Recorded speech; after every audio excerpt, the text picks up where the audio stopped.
कामयाबी जो होती है वो सुबह की तरह होती है, जो मांगने पर नहीं जागने पर मिलती है। नमस्कार दोस्तों, मेरा नाम है अतुल गुप्ता। मैं यूपीएसआई में सिलेक्टेड हूँ और आज मैं कुछ बहुत इम्पॉर्टेंट विषय पे आपसे बात करने आया हूँ, जो कि है कि आप कैसे प्रिपरेशन करें, कैसे स्ट्रेटजी बनाएं। और मैंने कैसे तैयारी की थी यूपीएसआई की। और जैसे कि आप थंबनेल पे देख सकते हैं कि मैंने एमबीए भी कर रखा है और उसके बाद मेरे पास जॉब भी थी।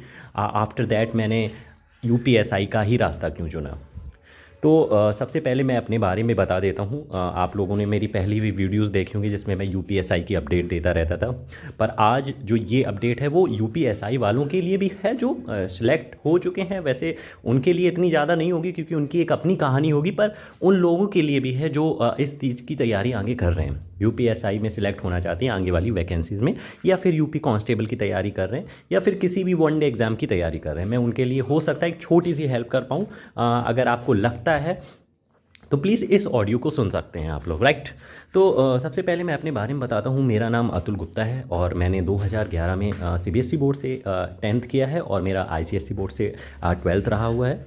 उसके बाद मैंने ग्रेजुएशन में बीएससी किया है। फिर उसके बाद मैंने 2016 से लेके 2018 तक मैंने अपना एमबीए प्रोग्राम कंप्लीट किया हुआ है, जिसमें मैंने फाइनेंस से किया है।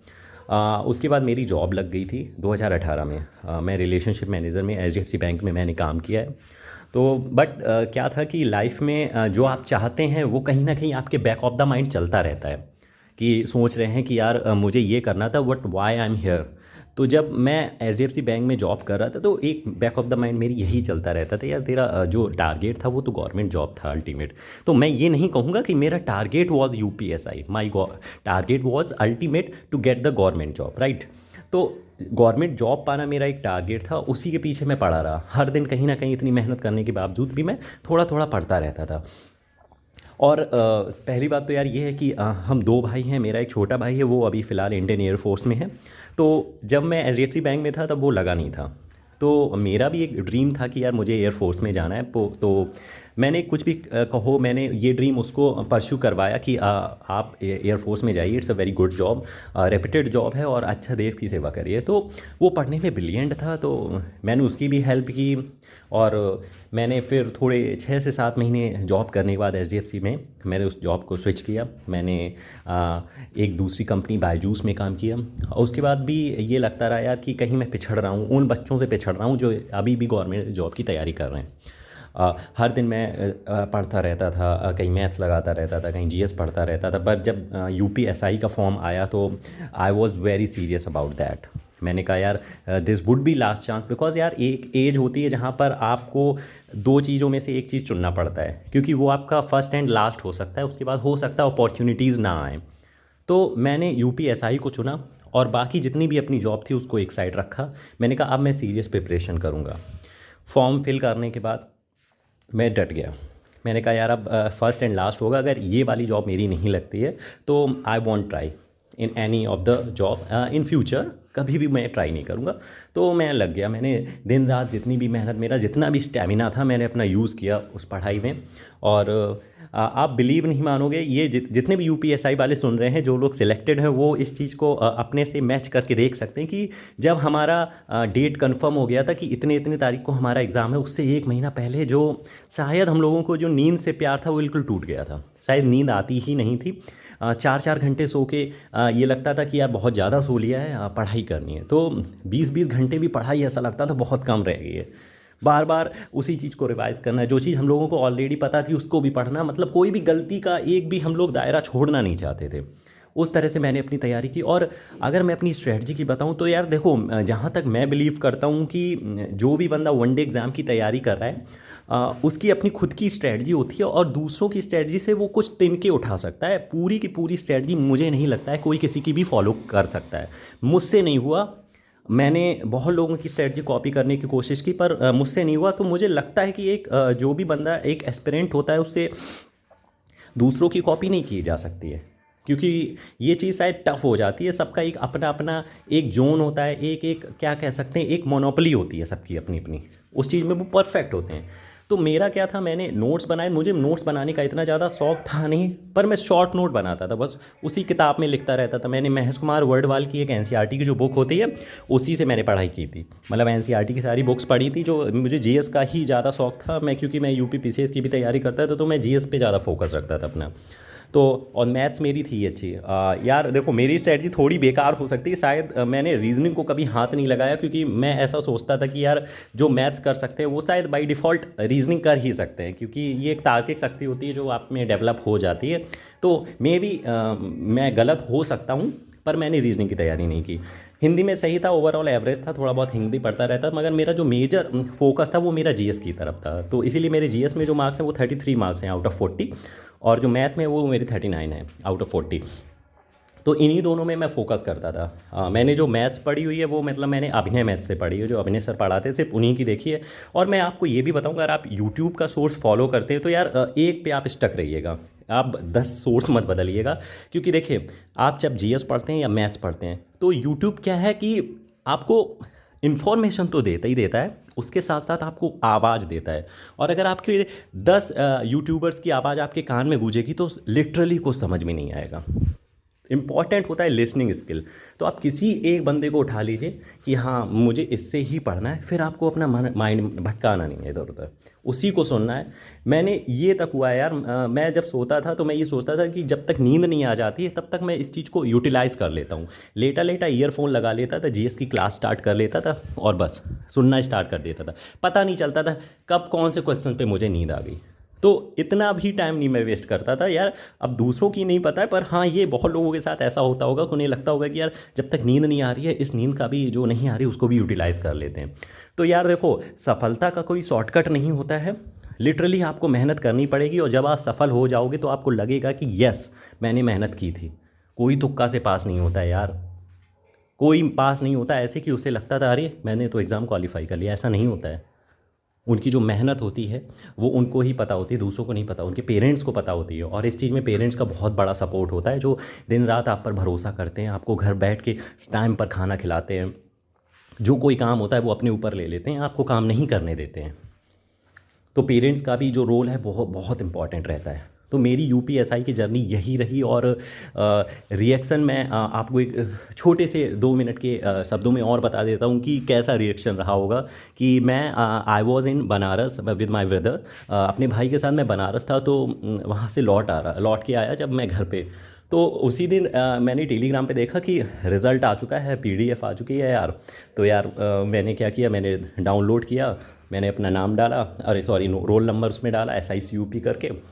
तो जब मैंने सर्च किया तो उसमें यार मेरा नाम ही नहीं था। मैं शॉक्ड रह गया, मैं आई स्टार्ट क्राइंग। मैंने कहा यार कोई नहीं, मैंने कहा चलो यार ये नॉर्मलाइजेशन वाला खेल है, शायद मुझे बर्बाद कर गया इस बार। तो मेरे भाई ने कहा अच्छा रुक मैं चेक करता हूँ। तो वो छुट्टी पर आया हुआ था ना, तो उसने चेक किया मेरा। एक्चुअली क्या था कि मैंने सर्च वाला बटन नहीं दबाया था रोल नंबर डाल के, उसने सर्च दबाया तो वहाँ तुरंत रेड कलर ब्लिंक कर गया। तो वो जो खुशी थी, मैं उछल पड़ा उस चीज़ को देख के कि यार फाइनली आई गॉट सक्सेड। तो वो मेरा DBPST वाला रिज़ल्ट था। सेम फिर ऐसा ही मेरा फाइनल का जब रिज़ल्ट आया तो मैंने देखा कि यार अलग अलग सबकी आई थी, जनरल EWS OBC सबकी अलग अलग आई थी। तो मुझे मुझे पता ही नहीं था यार, कि मैंने सोचा एक ही में होगा सारा रिज़ल्ट। तो मैंने एक में क्लिक किया, वहाँ भी मुझे असफलता लगी। मैंने कहा यार अब तो गया मैं काम से। मैंने कहा यार इतना ज़्यादा वेट किया था इस चीज़ का, मैं तो नहीं हो पाया। फिर सेकेंड बार भी ऐसा ही हुआ, दूसरी लिस्ट वाले जो सभी कैटेगरीज़ की अलग अलग लिस्ट आती है, तो फिर मैंने दूसरी जो मेरी कैटेगरी थी मैंने उसमें देखा, अल्टीमेट मेरा नाम था। तो वहाँ से एक बहुत बड़ा एक बूस्टअप मिला मुझे लाइफ में कि यार ये मैंने वहाँ उस दिन ज़रूर सोचा था कि यार जब आप मेहनत करते हो ना तो उसका रिज़ल्ट आपको कहीं ना कहीं मिलता है, देर में मिल सकता है पर मिलेगा फॉर श्योर। तो मैं उन सभी लोगों से कहना चाहता हूँ कि जो लोग अभी तैयारी कर रहे हैं, हर दिन आपको लगता होगा, हर चौथे दिन आपको लगता होगा कि 15 लाख लोग बैठेंगे, मेरा नाम कैसे आ पाएगा उसमें। ट्रस्ट मी, आप मेहनत कर रहे हो, 15 लाख मेहनत नहीं कर रहा है। मेहनत करना भी एक अपने आप में बहुत बड़ी कला है। तो सबसे इम्पॉर्टेंट चीज़ आपको ये बात ध्यान में रखनी है कि अगर आप मेहनत कर रहे हैं 4 घंटा, तो आपने ऑलरेडी 10-12 लाख लोगों को पीछे छोड़ दिया है। क्योंकि मेहनत करना इज़ नॉट वेरी ईजी, सबकी बस का बात नहीं होता है ये मेहनत करना। तो ये चीज़ आपको याद रखना है। कभी भी डीमोटिवेट हो रहे हो, 4-5 दिन में डीमोटिवेट हो रहे, सभी होते हैं डीमोटिवेट, सबको लगता है यार कि नहीं हो पा रहा है मुझसे, पर ट्रस्ट मी आपसे हो पाएगा। आप करते रहिए मेहनत। यूपी कांस्टेबल की अगर आप तैयारी कर रहे हैं, करते रहिए। जीएस पोर्शन में अगर कोई भी डाउट है, अगर आपको लगता है यार कि देख भाई समझ के, अगर आपको लगता है कि मैं उस चीज़ को अच्छे से समझा सकता हूँ, तो मैं, अगर आप कमेंट करेंगे तो मैं उन चीज़ों को भी समझा दूंगा। मैं कोई इतना बड़ा यूट्यूबर नहीं हूँ ना, तो मुझे यूट्यूबर बनने का कोई शौक़ है। मैं जस्ट शेयर करना चाहता हूँ उन लोगों के कानों तक पहुँचाना चाहता हूँ उस बात को यार, जो लोग अभी उस फेज़ में हैं, क्योंकि हम लोग सब उस फेज़ से गुजरे हैं। और मैं चाहता हूँ कि अगर जो लोग इस चीज़ को शेयर कर सकते हैं, अपनी स्ट्रैटेजी शेयर कर सकते हैं, तो शेयर कर सकते हैं।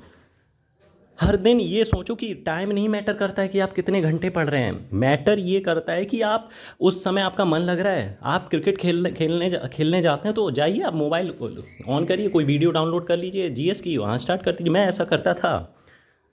मैं क्रिकेट का बहुत बड़ा शौकीन रहा हूँ, मुझे क्रिकेट खेलना अच्छा लगता, तो मैं जाता था, मैं जब वहाँ बैठा रहता था, कुछ नहीं करता था, आउट हो जाता था, या फिर फील्डिंग होती थी जहाँ ऐसी जगह लगा था जहाँ मुझे नहीं बॉल पकड़नी होती थी, तो मैं अपना मोबाइल उठा के ईयरफोन लगा के जीएस की क्लास ही सुनता रहता था।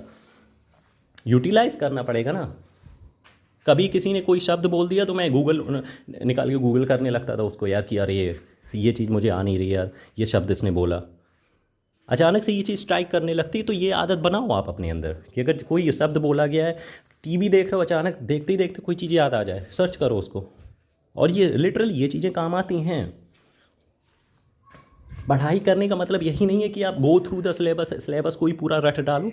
आपको एक नॉर्मल चीज़ें भी आनी चाहिए। एग्ज़ाम में बहुत ऐसी चीज़ें होती हैं जिनको आपको ये लगेगा यार ये तो मेरे पापा ने मुझे बताया था, ऐसे भी आता है।